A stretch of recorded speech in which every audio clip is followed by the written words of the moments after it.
what is the ultimate aim of a Sufi? Please describe the last stage of Rahe Suluk.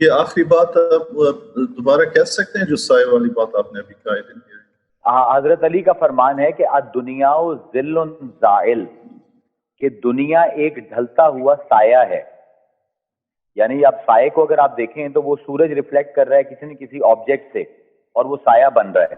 سائے کی اپنی کوئی وجود نہیں ہے، وجود اصل میں سورج کا ہی ہے. تو یہ صوفی تصوف اگر آپ ایک لائن کے اندر ون لائنر میں اگر آپ چاہتے ہیں اس کی میتھڈولوجی، تو یہ حضرت علی کا یہ ایک فرمان ہی کافی کہ جو قدیم ہے اس کو قدیم کا درجہ دیا جائے. جو جی ٹھیک ہے. تو that's a very recurring theme. باقی جو ہے نا ٹریڈیشنز میں religious traditions the illusory nature of reality. قرآن کو اگر آپ دیکھیں، قرآن کو دیکھیں تو اللہ تعالیٰ بار بار یہی فرماتا ہے کل من علیہ فان ویبقی وجہ ربک ذو الجلال والاکرام. جو کچھ تمہارے پاس ہے سب فنا ہو رہا ہے، صرف اللہ کا چہرہ ہے جو باقی رہتا ہے. تو وہ یہ تھیم بھی صوفی کی نہیں ہے، یہ بھی قرآن کی تھیم ہے. مطلب قرآن پورا جو ہے دنیا کی فنا اور بے ثباتی اور اس کی ٹرانزینٹ نیچر کو بار بار اپنی تھیم بناتا ہے. Are you getting? Sorry, I thought کہ میں آواز جو ہے نا رک گئی. The next question is Muzna Saiba. She is asking, yes, I'm getting, says, in the light of Kashmir, how do you see regional multiculturalism in the light of Sufism? And in current times, how does Sufism react to its extremism and oppressive circumstances? I think وہ کشمیر کے ساتھ اس کا context میں پوچھ رہی ہے. ہاں، جہاں پر بھی انسان پر ظلم ہوگا، انسان اوپریسڈ ہوگا، چاہے وہ انڈیویجول ہے یا کلیکٹیولی ایک سوسائٹی ہے، تو صوفیزم اس کے خلاف ری ایکشن میں جائے گا. اور یہ بھی حضرت علی کا ایک فرمان ہے، اسی سے ہی یہ صوفی تھیم اٹھاتے ہیں لبریشن کی بھی، کہ حضرت علی فرماتے ہیں کہ لم تکن عبدن لغیرک فإنہ خلق حرا، کہ اللہ کے سوا اللہ کے غیر کا غلام نہ بنی، اللہ نے تجھے آزاد پیدا کی صرف اپنی غلامی کے لیے. تو جہاں پر بھی آپریشن آئے گی صوفیزم اس کو کبھی بھی، Sufism will never be okay with.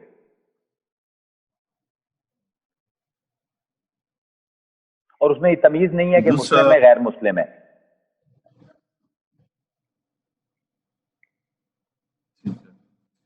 The next question is کہ do you think the term Hina Khalid Saiba hai, do you think the term Sufism is ever helpful in academic or public discourse on Sufism, or does it perpetuate this notion of Sufism as a historic mysticism? یہ تو میں نے سارا lecture ہی اسی پر دیا ہے، میرے خیال میں اسی کی ایلیبوریشن کر دی ہے میں نے. اگر وہ لیکچر دوبارہ سن لیں تو سمجھ آ جائے گی. یا tautology, I'll be repeating the same stuff again. Yeah, maybe she joined it. Yeah. So this other question is Sayyid Abbas Al-Qarnain Sahab. It's quite a long question, try and cut it short. The supreme union is characterized by the identity of the subject and the object. Please throw light on this identity. This is the first question. Is individual consciousness absent in this state of identity? If we lose our individual consciousness in this and get connected with universal consciousness, what is the nature of this consciousness? If you are still allowed to use this word. ہاں جی، اصل میں یہ confusion جو ہے یہ duality کا model ہے جس میں یونیورسل کانشیسنیس اور individual consciousness are two different things. Sufism میں ایسا کچھ نہیں ہے. Individual is part of that universal scheme. تو یہ جب ہم تصور انسان جو ہے اس میں جب بحث کریں گے اپنے فالو اپ لیکچر میں، تو اس میں یہ ساری چیزیں آ جائیں گی، کلیئر ہو جائیں گی، کیونکہ اس کو ایک چھوٹا سا جواب دیا نہیں جا سکتا، خراب ہو جائے گا.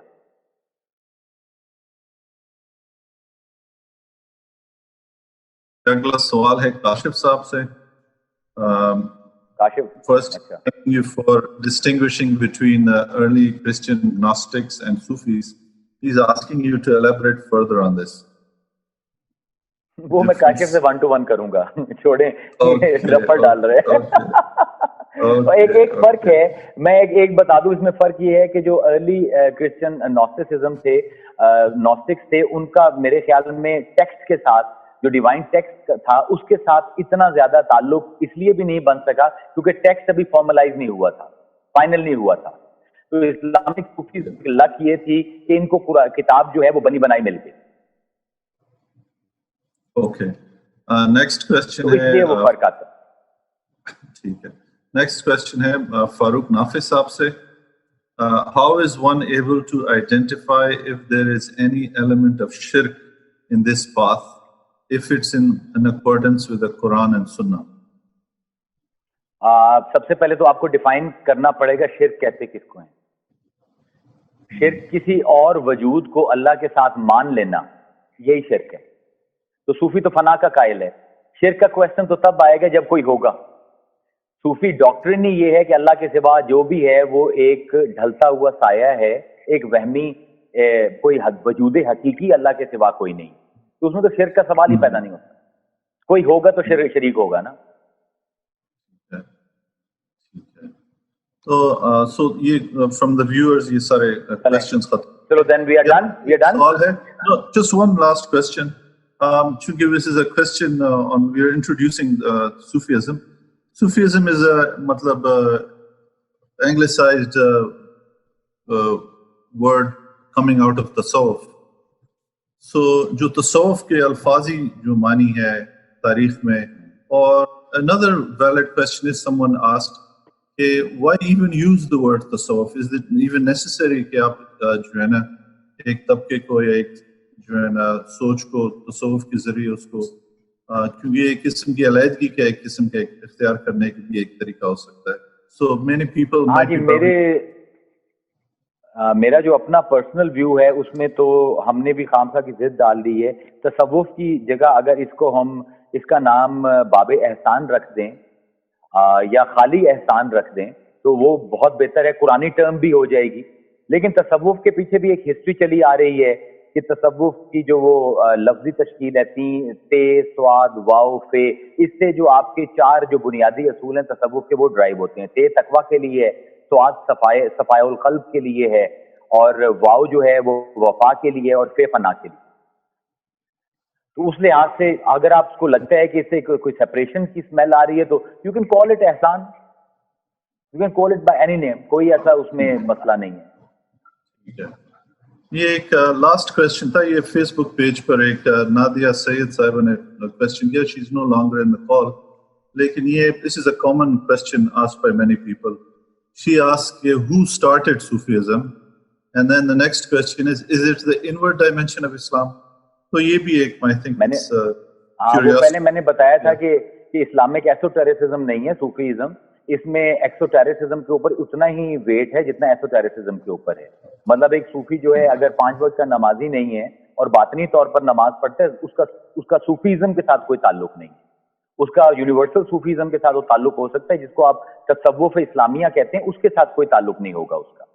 تو basically Sufism is both the observation of the rituals prescribed by the prophet, because یہ پورا صوفیزم کا جو ڈھانچہ ہے اس کا سینٹر پیس ہے وہ پروفٹ کی ذات ہے. تو وہ ایکسوٹیرکلی اینڈ ایسوٹیرک. اور آپ پوچھو کہ سب سے پہلا صوفی اسلام کون تھا, تو جس طرح تصوف کو میں سمجھا ہوں یا صوفیزم ڈیفائن ہو رہا ہے, پہلا صوفی خود حضور تھے.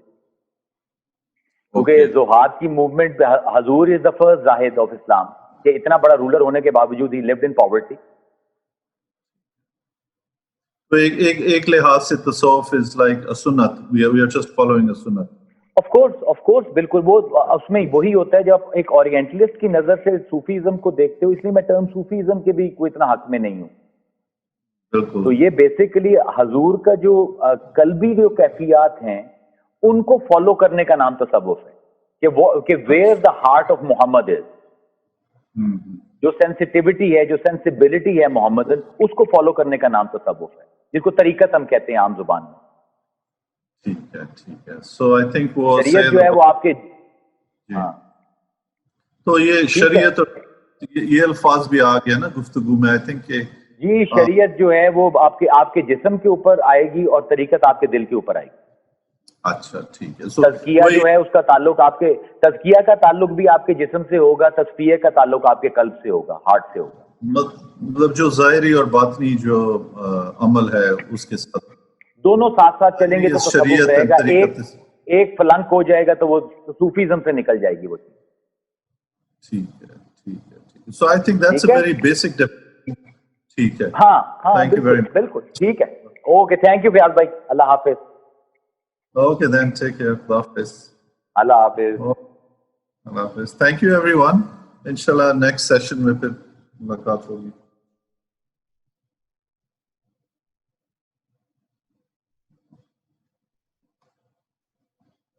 Thank you, sir. Welcome. You're welcome.